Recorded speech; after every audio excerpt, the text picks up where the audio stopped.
कौन थी वो? एक सच्ची घटना। यह कहानी बहुत साल पुरानी है। राजू नाम का एक लड़का था। राजू का उसकी माँ के अलावा कोई भी नहीं था, इसलिए राजू की पढ़ाई पूरी होने पे राजू की माँ ने उसकी शादी कर दी। राजू भी पढ़ाई पूरी होने पे अपनी नौकरी की तलाश करने लगा।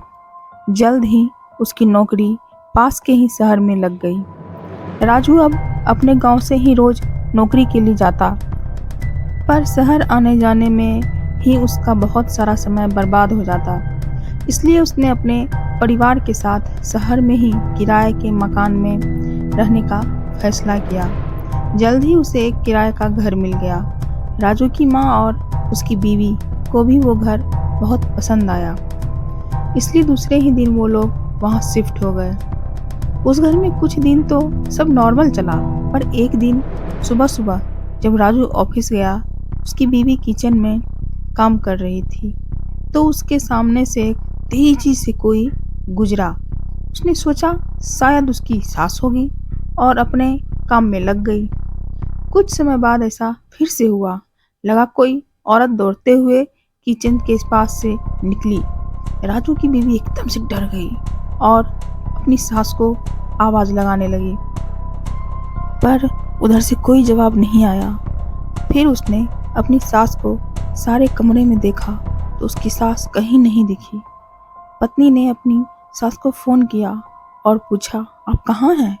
उसकी सास ने जवाब दिया, मैं तो सुबह ही मंदिर आ गई थी, बस थोड़ी ही देर में घर पहुंचने वाली हूँ।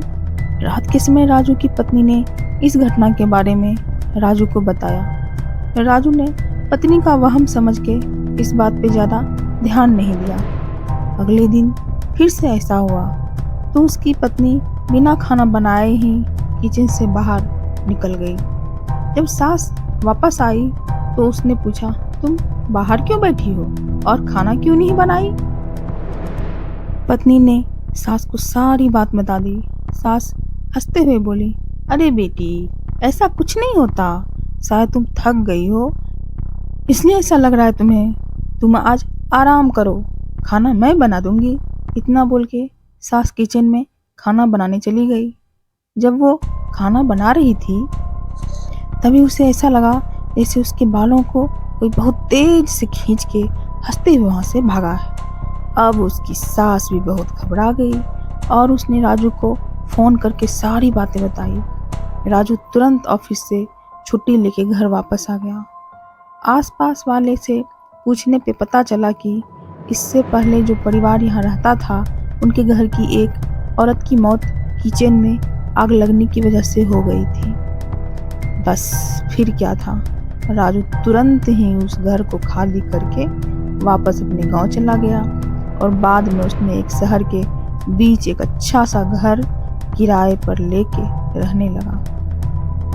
दोस्तों, आपको ये हॉरर कहानी कैसी लगी? अच्छी लगी होगी, तभी तो आप लोगों ने इसे पूरा देखा। अगर अच्छी लगी हो तो प्लीज़ मेरे चैनल को लाइक और सब्सक्राइब करें और हाँ, बेल आइकन दबाना ना भूलें। तो फिर मिलते हैं अगली कहानी में, कहानी गुंजन के साथ। तब तक के लिए धन्यवाद। बाय।